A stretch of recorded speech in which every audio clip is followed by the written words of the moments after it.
نحمده ونصلي على رسوله الكريم وعلى آله وأصحابه أجمعين أما بعد فأعوذ بالله من الشيطان الرجيم بسم الله الرحمن الرحيم يا أيها الذين آمنوا اجتنبوا كثيرا من الظن إن بعض الظن إثم ولا تجسسوا ولا يغتب بعضكم بعضا أيحب أحدكم أن يأكل لحم أخيه ميتا فكرهتموه واتقوا الله إن الله تواب رحيم صدق اللہ العظیم۔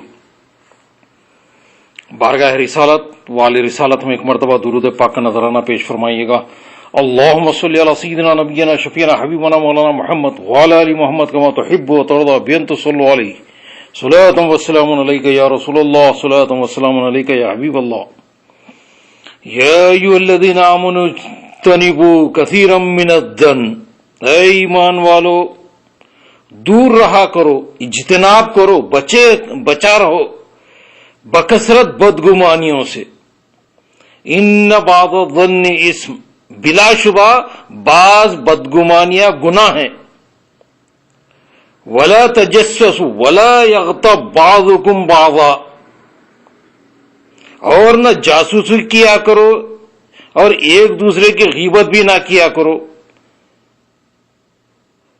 ایحب احدکم ان یاکل لحم اخیہ میتا فکرہتموہ، کیا تم پسند کرتا ہے کہ تم میں سے کوئی شخص کہ اپنے مردہ بھائی کا گوشت کھائے، بس تم اسے مکروہ سمجھتے ہو۔ واتقوا اللہ ان اللہ تواب الرحیم، اور ڈرتے رہا کرو اللہ سے، بے شک اللہ تعالیٰ بہت توبہ قبول فرمانے والا اور ہمیشہ رحم کرنے والا ہے۔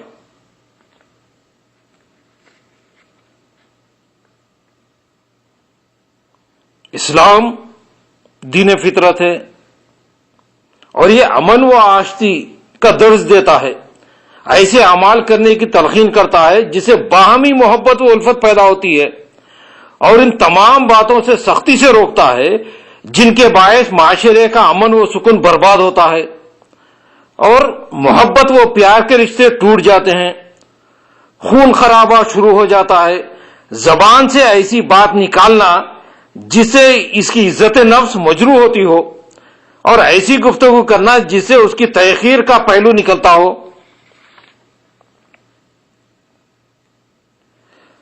ایسی باتیں کرنے والے کو اسلام فاسق شمار کرتا ہے۔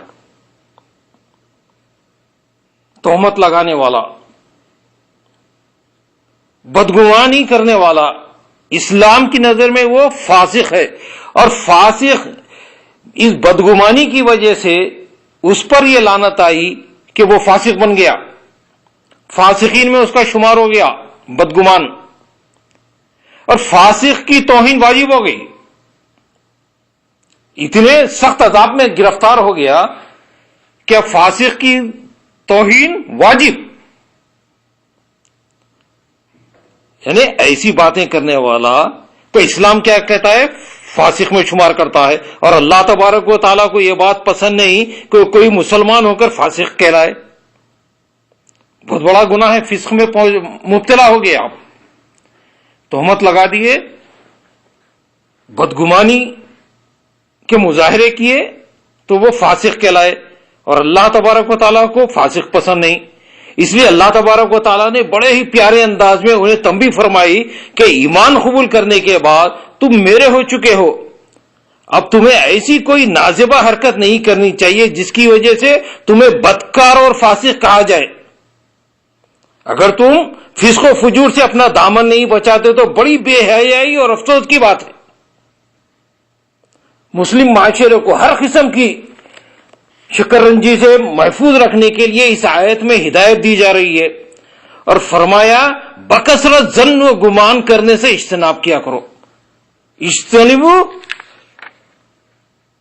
کثیرا من الظن، یعنی بدگمانیوں سے بچو۔ ان بعض الظن اسم، بے شک بدگمانی جو ہے بہت بڑا گناہ ہے یہ۔ بکثرت زن و گمان کرنے سے اجتناب کیا کرو، کیونکہ بعض زن یعنی بعض بدگمانیاں ایسے ہیں جو گناہ ہوتے ہیں۔ اگر تم زن و گمان کے شیدائی بن جاؤ تو ہو سکتا ہے کہ تم ایسے گمان بھی کرنے لگو جو سراسر گناہ ہے۔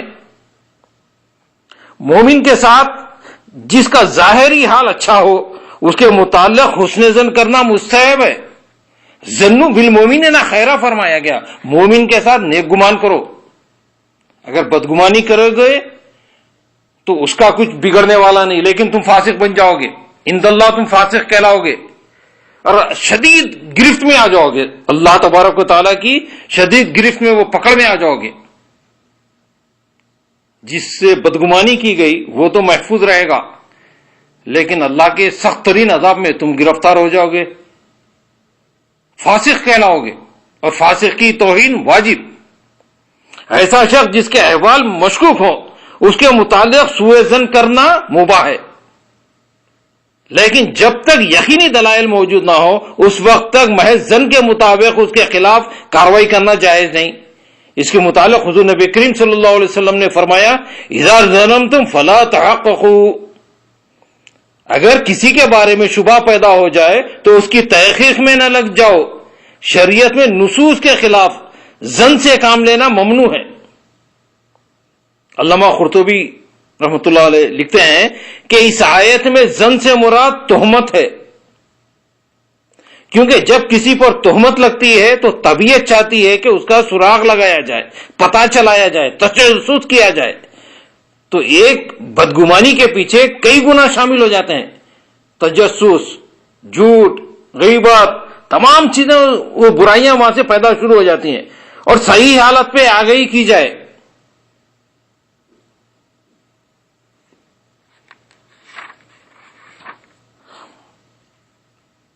اللہ تبارک و تعالیٰ ارشاد فرماتا ہے، وَلَا يَغْتَبْ بَعْضُكُمْ بَعْضًا، اور ایک دوسرے کی غیبت بھی نہ کیا کرو۔ غیبت کی تعریف خود زبان رسالت نے بیان فرمائی ہے۔ ایک دن حضور نبی کریم صلی اللہ علیہ وسلم نے دریافت کیا کہ کیا تم جانتے ہو کہ غیبت کیا ہے؟ صحابہ کرام نے عرض کیا، اللہ و رسولہ عالم، اللہ اور اس کا رسول ہی بہتر جانتے ہیں۔ حضور نبی کریم صلی اللہ علیہ وسلم نے ارشاد فرمایا، ذکرک اخاک بما یکرہ، تیرا اپنے بھائی کا ایسا ذکر کرنا جسے وہ ناپسند کرے، یہ غیبت ہے۔ عرض کی گئی اگر وہ بات اس میں پائی جاتی ہو تو بھی اس کا ذکر غیبت ہوگی، یعنی جس میں جو بات پائی جاتی ہے کیا اس کا ذکر کرنا بھی غیبت ہے؟ حضور نبی کریم صلی اللہ علیہ وسلم نے فرمایا، اگر وہ بات اس میں پائی جاتی ہے اور تو اس کا ذکر کرے تو تو نے غیبت کی، اور اگر ایسی بات کا ذکر کرے جو اس میں نہیں پائی جاتی تو تو نے اس پر بہتان بانا، اور بہتان بہت عظیم گناہ ہے۔ بدگمانی سے کیا ہوتی ہے؟ تہمت ہوتی ہے، تو تہمت گناہ عظیم ہے، غیبت سے بھی بڑا گناہ ہے۔ غیبت میں وہ چیز اس میں شامل رہتی ہے، آپ جس کی غیبت کر رہے ہیں اس میں وہ بات موجود رہتی ہے، وہ کیفیت موجود رہتی ہے، تو آپ اس کو بیان کر رہے ہیں، تو غیبت شدید گناہ ہے۔ لیکن یہ غیبت سے بھی بڑا گناہ اس لیے ہے کہ آپ اس میں تہمت لگا دے رہے ہیں۔ غیبت فتنہ اور فساد کی جڑ ہے، محبت کی خاطے ہے، یعنی محبت کو کٹ کرنے والی، کاٹنے والی ہے، قتل و غارت کا پیش خیمہ ہے۔ اسی لیے حضور نبی کریم صلی اللہ علیہ وسلم نے فرمایا، الغیبت اشد من الزنا، کہ غیبت بدکاری سے بھی زیادہ شدید گناہ ہے۔ تو یہ غیبت اتنا گناہ ہے، اور غیبت میں وہ چیز موجود رہتی ہے جس کی آپ غیبت بیان کر رہے ہیں، اس میں وہ کیفیت، وہ بات موجود رہتی، لیکن تہمت میں وہ بات بھی نہیں رہتی، تو تہمت کتنا بڑا گناہ ہوگا اندازہ لگائے آپ۔ صحابہ کرام نے عرض کیا، یا رسول اللہ صلی اللہ علیہ وسلم کس طرح؟ تو حضور نبی کریم صلی اللہ علیہ وسلم نے فرمایا کہ کوئی آدمی کسی غیر محرم عورت سے بدکاری کر کے منہ کالا کرتا ہے، پھر وہ سچے دل سے ندامت کے آنسو بہاتے ہوئے توبہ کرتا ہے تو اللہ تبارک و تعالیٰ اس کی توبہ قبول فرما لیتا ہے، اور غیبت کرنے والے کو اس وقت تک معاف نہیں کیا جائے گا جب تک وہ شخص سے جس کی غیبت کی معاف نہیں کرا لیتا۔ اللہ اکبر۔ اگر کسی کی غیبت کرے تو اس شخص تک جائے اور اس سے معافی طلب کرے، اگر وہ معاف نہ کرے تو آپ کی معافی نہیں ہوگی، آپ معلق لٹکتے رہیں گے۔ تو یہ تو غیبت کی بات ہے۔ تہمت کیا چیز ہے؟ بدگمانی اور تہمت، اس میں تو وہ چیز ہی نہیں ہے، آپ الزام لگا دے رہے ہیں، تہمت لگا دے رہے ہیں، اس سے بڑا گناہ ہے۔ اس سے معلوم ہوا کہ غیبت کبیرہ گناہوں میں سے ہے، بدگمانی اس سے بھی بڑا گناہ ہے. غیبت جو ہے اس سے بڑا گناہ بدگمانی ہے. حضرت ابو ہریرہ رضی اللہ تعالیٰ عنہ حضور نبی کریم صلی اللہ علیہ وسلم سے روایت کرتے ہیں کہ آپ نے ارشاد فرمایا، جس شخص نے اپنی زندگی میں ایک دفعہ غیبت و تہمت لگائی، جس نے اپنی زندگی میں ایک دفعہ غیبت و تہمت لگائی تو اللہ تبارک و تعالیٰ اسے 10 سزائیں دیتا ہے. سزا نمبر 1، اللہ تبارک و تعالیٰ اسے اپنی رحمت سے دور ہٹا دیتا ہے. اللہ تبارک و تعالیٰ اسے اپنی رحمت سے دور ہٹا دیتا ہے. نمبر 2، اسے ملائکہ کی صحبت نصیب نہیں ہوتی ہے. تیسرے، کہ موت کے وقت اس کی روح شدت سے قبض کی جاتی ہے، تہمت لگانے والے کی، بدگمان کی. چوتھے یہ کہ وہ دوزخ کے قریب ہو جاتا ہے. پانچویں، وہ جنت سے دور ہو جاتا ہے. چھٹے یہ کہ اسے خبر میں شدید عذاب دیا جاتا ہے، تہمت، بدگمان، غیبت کرنے والے کو. ساتویں یہ کہ اس کے عمل ضائع ہو جاتے ہیں چونکہ اس نے تہمت لگائی ہے، بدگمانی کی ہے. آٹھویں یہ کہ نبی کریم صلی اللہ علیہ وسلم کی روح کو اس سے اذیت پہنچتی ہے، تہمت لگانے والے، اتنا عظیم گناہ ہے. اور نویں یہ کہ اللہ تبارک و تعالیٰ اسے ناراض ہو جاتا ہے. 10ویں کہ قیامت کے دن نیکیاں بدیاں تولنے کے وقت وہ مفلس ہو جاتا ہے. اللہ اکبر. اللہ تبارک و تعالیٰ محفوظ رکھے اس عظیم گناہ سے. اللہ تبارک و تعالیٰ مسلمانوں کو محفوظ رکھے، تہمت سے، غیبت سے، بہتان سے، یہ چیزوں سے اللہ تبارک و تعالیٰ محفوظ رکھے. یہ اتنا عظیم گناہ ہے. حقیقی مسلمان کی خصلت یہ ہوتی ہے کہ وہ لوگوں کے بارے میں بدگمانی نہیں کرتا اور ان کے بارے میں فکر و خیال اور تصورات کے گھوڑے نہیں دوڑاتا، کیونکہ اس طرح ان کی جانب عیوب منسوب ہو جاتے ہیں اور تہمتیں لگتی ہیں، حالانکہ وہ فی الواقع ان سے بری ہوتے ہیں. وہ اللہ تبارک و تعالیٰ کے اس حکم کی تعمیل کرتا ہے، یا ایھا الذین آمنوا اجتنبوا کثیرا من الظن ان بعض الظن اثم. اے لوگو جو ایمان لائے، بہت گمان کرنے سے پرہیز کرو، بدگمانیوں سے پرہیز کرو. بعض گمان گناہ ہوتے ہیں، اس سے بچنا چاہیے. حضور نبی کریم صلی اللہ علیہ وسلم کے ارشادات میں بدگمانی کرنے، لوگوں کے بارے میں قیاس آرائیاں کرنے اور حقیقت و یقین سے کوسوں دور بے سروپا باتیں منسوب کرنے سے شدت سے ڈرایا گیا ہے. حضور نبی کریم صلی اللہ علیہ وسلم کا ارشاد گرامی ہے، وَإِيَّاكُمْ وَالظَّنَّ فَإِنَّ الظَّنَّ اُكَذِّبُ الْحَدِيث. بدگمانی سے بچو، بدگمانی سب سے جھوٹی بات ہے. اُكَذِّبُ الْحَدِيث، بدگمانی جو ہے بہت سخت جھوٹ بات ہے. یہ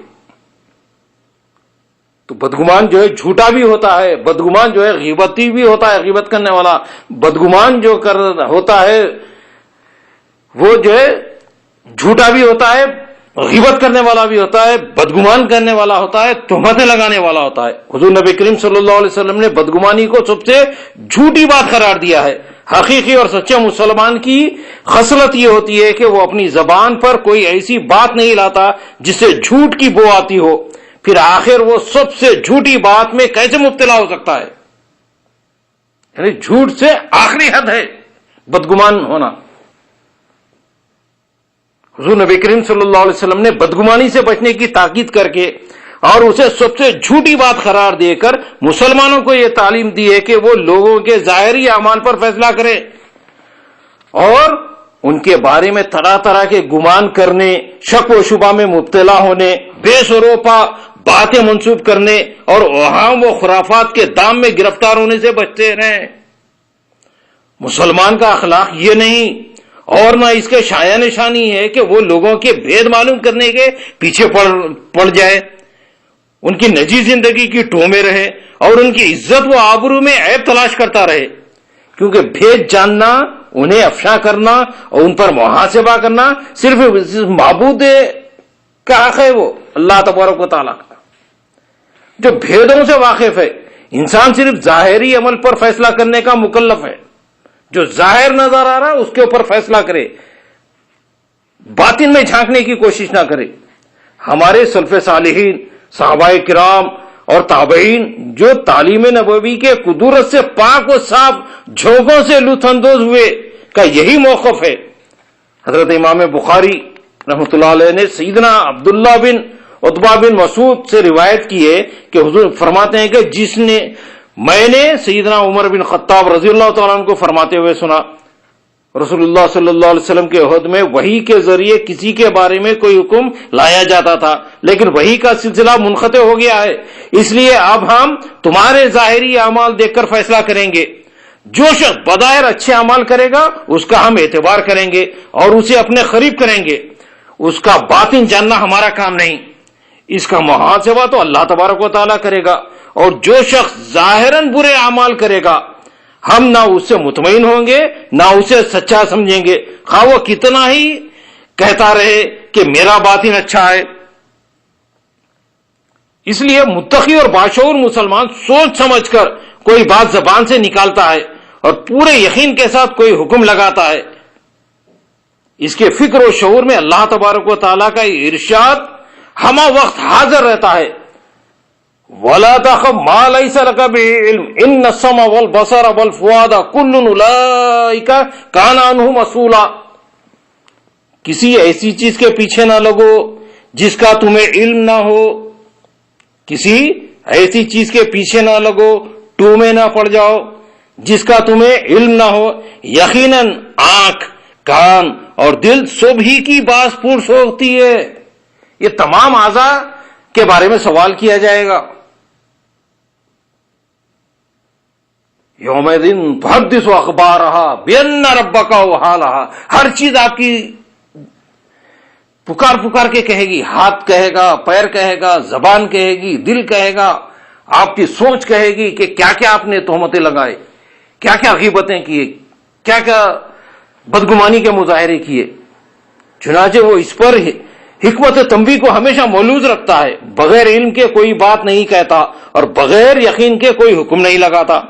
عیب جوئی اور بدگمانی کے گناہ میں مبتلا ہونے کا اسے اس وقت مزید خوف اور اندیشہ طاری ہو جاتا ہے جب وہ اپنے دل کی آنکھ سے اللہ تبارک و تعالیٰ کی طرف سے اس کی نگرانی پر مقرر کردہ فرشتوں کو دیکھتا ہے جو اس کی زبان سے نکلنے والے ہر لفظ اور ہر بات کو محفوظ کرتا رہتا ہے۔ ما یلفظ من قول الا لدیہ رقیب عتید، کوئی لفظ اس کی زبان سے نہیں نکلتا جسے محفوظ کرنے کے لیے ایک حاضر باش نگران موجود نہ ہو۔ ان نصوص کے معنی کا ادراک کرنے والا مسلمان اپنی زبان سے نکلنے والے الفاظ کی ذمہ داری کا احساس کر کے خوف سے کانپنے لگتا ہے۔ اسی لیے تم اسے دیکھو گے کہ وہ سوچ سمجھ کر کہتا ہے اور بولنے سے پہلے اپنی بات تولتا ہے اور جانچ پرکھ کر زبان سے نکالتا ہے، کیونکہ وہ دینی تعلیمات کے مطابق مطالعے سے جانتا ہے کہ زبان سے نکلی ہوئی ایک بات اسے خوشنودی رب کے اعلیٰ مقام پر بھی پہنچا سکتی ہے اور اس کے غیظ و غضب کے پست ترین مقام تک بھی گرا سکتی ہے، اسفل سافلین تک پہنچا دے سکتی ہے اس کو وہ بات۔ تہمتیں لگانے سے آپ اسفل سافلین تک بھی پہنچ جا سکتے ہیں۔ رسول اللہ صلی اللہ علیہ وسلم کا ارشاد ہے، آدمی اللہ تبارک و تعالیٰ کی خوشنودی کا کوئی کلمہ زبان سے نکالتا ہے، اس کے حاشیے خیال میں بھی یہ نہیں ہوتا کہ اسے وہ درجہ حاصل ہوگا کہ اس کلمے کی بدولت اللہ تبارک و تعالیٰ قیامت تک کے لیے اس کی قسمت میں خوشنودی لکھ دیتا ہے۔ اور اسی طرح تم میں سے کوئی اللہ تبارک و تعالیٰ کی ناراضی کا کوئی کلمہ زبان سے نکالتا ہے اور اسے گمان تک نہیں ہوتا کہ اس کا یہ نتیجہ ظاہر ہوگا، اللہ تبارک و تعالیٰ اس کلمے کی وجہ سے قیامت تک کے لیے اس کے نامہ اعمال میں اپنا غضب لکھ دیتا ہے۔ اللہ محفوظ رکھے۔ غور کرنے کا مقام ہے زبان سے نکلے ہوئے الفاظ کتنی بڑی ذمہ داری ہے، اور یا وہ گویوں اور محمل باتوں کے کیسے اثرات مرتب ہوتے ہیں۔ جو دل میں آیا بول رہے ہیں، کہہ رہے ہیں، تہمتیں لگا رہے ہیں، لیکن اس کے کیا اثرات ہونے والے ہیں اس کا اندازہ نہیں۔ نیک نیت، خوش باطن اور متقی مسلمان لوگوں کی بے ہودہ اور محمل باتوں کی طرف کان نہیں لگاتا۔ یہ متقی کی علامت ہے، یہ کہ کسی کے بیہودہ باتوں کی طرف، بیکار باتوں کی طرف کان نہیں لگاتا، تجسس نہیں کرتا، کسی کی فکر نہیں رہتی ہے کہ کون کیا کہہ رہا ہے، کیا کر رہا ہے، ٹو میں نہیں رہتا ہے متقی مسلمان، اور نہ ان اوہام و خرافات، افواہوں اور بدگمانیوں کی طرف دھیان دیتا ہے۔ یہ تقوی کی علامت، متقی کی علامت ہے۔ متقی جو ہے افواہوں اور بدگمانیوں کی طرف دھیان نہیں دیتا، جو آج کل ہمارے معاشرے میں بہت زیادہ عام ہے، اور جو کانوں میں پڑتی رہتی ہیں، اور نہ ہی وہ ان افواہوں اور بدگمانیوں کو بغیر توثیق اور یقین حاصل کیے کسی سے بیان کرتا ہے۔ یہ متقی کی علامت ہے، اس لیے کہ وہ سمجھتا ہے کہ ہر سنی ہوئی بات کو اس کی صحت کی تحقیق کرنے سے پہلے نقل کرنا اور کسی سے بیان کرنا جھوٹ ہے۔ بغیر تحقیق کے کوئی بات کہہ دینا یہ جھوٹ ہے، جس کے حرام ہونے کی رسول اللہ صلی اللہ علیہ وسلم نے تصریح کی ہے۔ کفا بالمری کذبا ان یحدث بکل ما سمع، آدمی کے جھوٹا ہونے کے لیے یہی کافی ہے کہ وہ سنی ہوئی بات لوگوں سے کہتا پھرے، کسی سے بھی سن لے جھوٹی باتیں اور اس کو کہتا پھرے، یقین کر لے۔